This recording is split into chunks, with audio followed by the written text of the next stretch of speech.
Big day today for more than 500 banks and Apple. Why? Because the new payment system, Apple Pay, launches today. To tell us more, WSJD technology editor Brian Fitzgerald joins us now.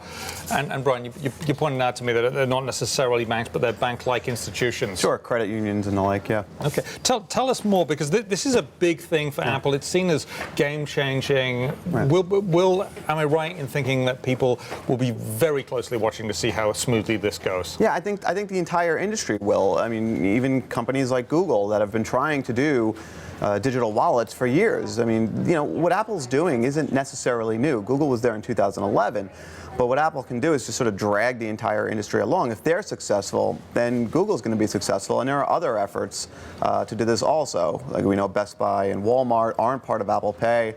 They had their own technological solution that they're going to try to push forward. So if Apple's successful, everyone will be.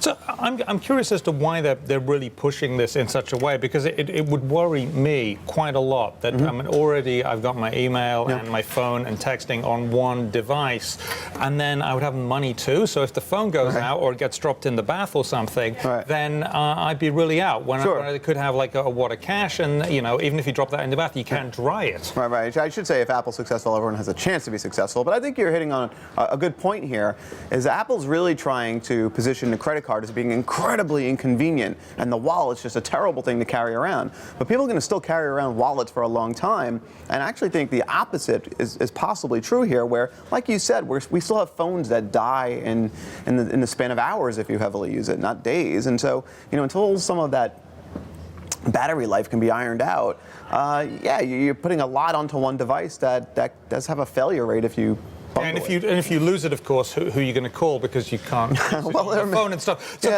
there are measures in place for that, but no, it's a good point. It is an important point. Now, Wall Street will be watching this, because everything about Wall Street is looking forward, and they're seeing this as a great opportunity for Apple, and it is a great opportunity for them. So they'll all be looking on this, and they'll be looking for glitches. We don't know quite what glitches there will be. We'll be saying, will people put the money on the phone and it'd still be there? That's the sort of thing, right? Well, so failure rate, adoption rate, those are the things you're going to be looking for. The thing with Apple is no matter what they do, one glitch becomes sort of overemphasized. Apple gets raked over the coals if 4 people have a bad experience because it's just so widely publicized. So yeah, that's going to happen. There's a very high potential for that to happen. And how will this affect people, do you think? Do you think this will be, people will like this? It will be a lot smoother? Because Apple is very famous for producing things that you didn't know you needed, which I think is the most amazing thing. I didn't, I didn't know I needed this till I had it. Right. No, and that's what the payment industry is really hoping for. Is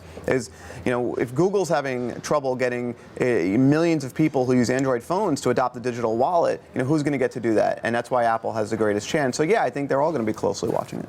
And you'll be one of those people watching. Thank you very much. Always a pleasure. Brian Fitzgerald, tech editor here at the Wall Street Journal.